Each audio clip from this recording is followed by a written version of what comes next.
of them, and whoever it runs over like a tidal wave, they don't care. And with that power, with that influence, imagine how dangerous the Culmination becomes if they are tag team champions as well.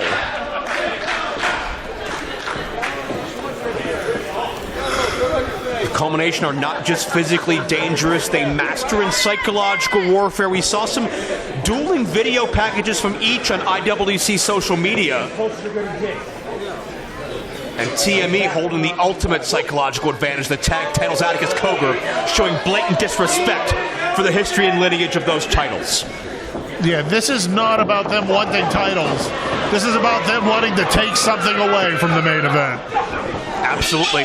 And not just that, but hold it hostage from so many other athletes who look at the IWC Championships for hopes and dreams. But TME, the most physically imposing team in IWC history, explode with a double boot.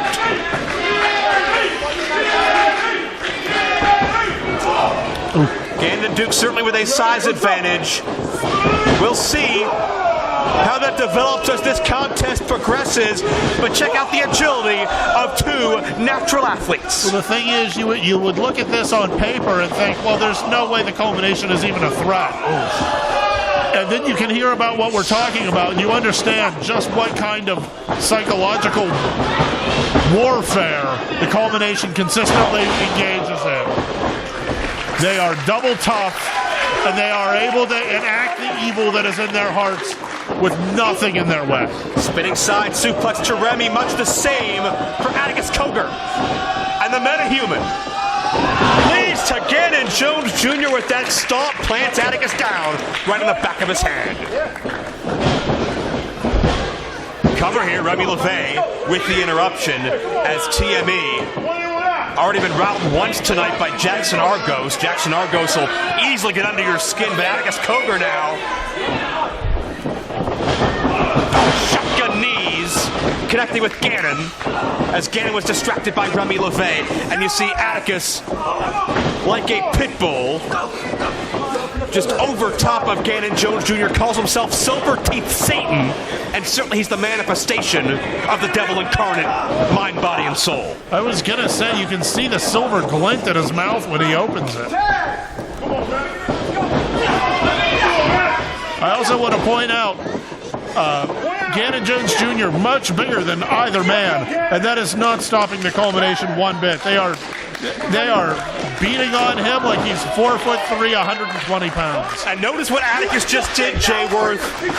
That clubbing shot right to the back of the knee of Ganon Jones Jr., and that's certainly going to neutralize that 6'5" frame. Yeah, very true.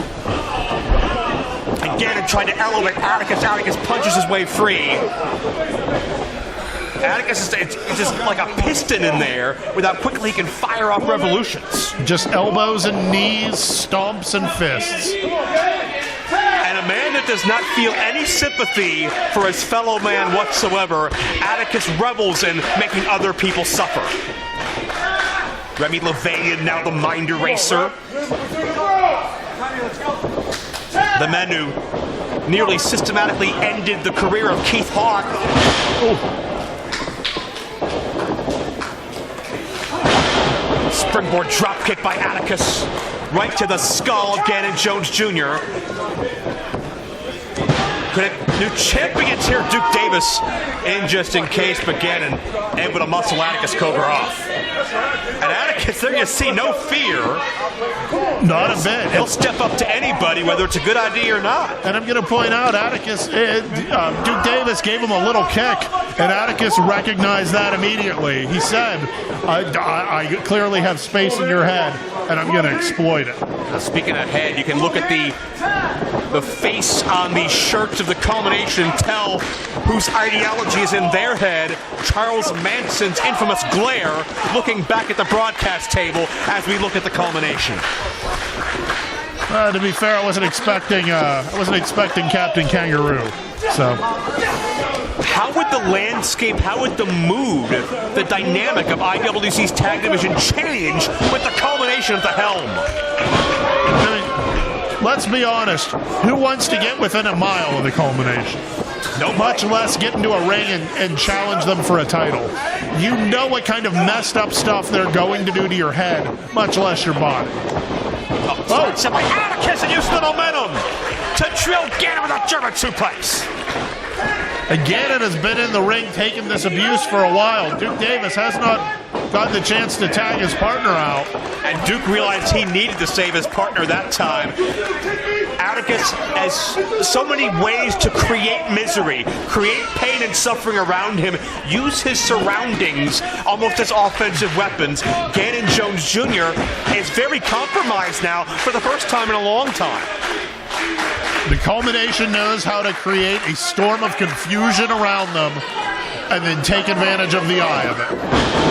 Atticus went moonsault, nobody there, great rebound, and get it out of the corner, twisting sidewalk slam. And while I don't think that ended the way Atticus Cogar wanted, you notice he got to throw an elbow into Duke Davis. Oh, Cogar is perpetually fighting, but now he'll have to fight his way to Culmination territory, but Ganon Jones Jr., the one desperately in need of a tag. And Duke Davis ready to tag.